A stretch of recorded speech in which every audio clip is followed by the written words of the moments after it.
প্রিয় দেশবাসী, আজকে আপনাদের এই গণবিপ্লব, এই অভ্যুত্থানের মাধ্যমে পুরো বাংলাদেশে যেটি হয়েছে সেটি হচ্ছে বাংলাদেশকে সামনে নিয়ে যাওয়ার বা বিজয়ের একটি প্রাথমিক ধাপ। এর কিন্তু আরো অনেকগুলো ধাপ রয়েছে। এটির চূড়ান্ত পর্যায়ে যাওয়ার পূর্ব পর্যন্ত আমাদেরকে প্রত্যেকটি স্টেপ অনেক চিন্তা করে ফেলতে হবে। আপনারা মনে রাখবেন, যারা আজকে পরাজিত হয়ে চলে গিয়েছে তারা কখনো একদিনের মধ্যে পুরো বাংলাদেশ থেকে শেষ হয়ে যাবে না। তাদের বিষ দাঁত দিয়ে তারা সর্বশেষ আরেকটি আমাদের যে ছবল সেটি দেওয়ার চেষ্টা করবে, কিন্তু আমরা সেটি আসলে হতে দিব না। আপনাদের একটি জিনিস মনে রাখতে হবে যে পুরো বাংলাদেশের যে সংখ্যালঘু ভাই বোনেরা রয়েছে তাদেরকে নিরাপত্তা দেওয়ার আপনাদের দায়িত্ব নিতে হবে। তাদেরকে যেন কেউ স্পর্শ না করতে পারে, এটি দিয়ে কোনো ইস্যু যেন তৈরি না করতে পারে। আরেকটি গুরুত্বপূর্ণ বিষয় আপনাদের মনে রাখতে হবে, সেটি হচ্ছে পুরো বাংলাদেশ, এই যে সম্পদগুলো রয়েছে এগুলো কিন্তু আমাদের সম্পদ, জনগণের ট্যাক্সের টাকায় গড়া এই সম্পদগুলো, এগুলো যেন আমরা বিনষ্ট না করি, কোথাও যেন জ্বালা পোড়া ভাঙচুর এই বিষয়গুলো আমরা না চালাই।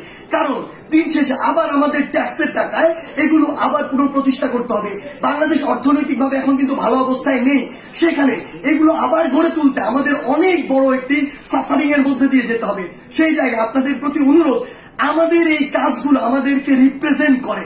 তাই কেউ কোন একটি কাজ করেছে, অপকর্ম করেছে, বাংলাদেশে পশুর মতো অনেক কাজ করেছে, ফ্যাসিজম করেছে, যা ইচ্ছা তাই করেছে, আমরাও সেটি করতে পারি না। যদি করি তাহলে তাদের সাথে আমাদের পার্থক্য থাকে না, বরং আমরা দেখিয়ে দিব যে কিভাবে আগামীর বাংলাদেশকে বিনির্মাণ করা যায়। আপনাদের কাছে আমাদের প্রাণের অনুরোধ, আমাদের এই সম্পদগুলো, রাষ্ট্রীয় সম্পদগুলো আপনারা রক্ষা করুন, ভাঙচুর জ্বালাও পোড়াও থেকে আপনারা দূরে থাকুন। আমাদের যারা মিডিয়া কর্মী ভাই বোন রয়েছে তাদেরকে আপনারা সহযোগিতা করুন। সর্বোপরি আমাদের ওই চূড়ান্ত বিজয়ের পর্যায়ে যাওয়ার পূর্ব পর্যন্ত প্রত্যেকটি স্টেপ ইমোশন দিয়ে নয়, চিন্তা করে ফেলুন। ধন্যবাদ।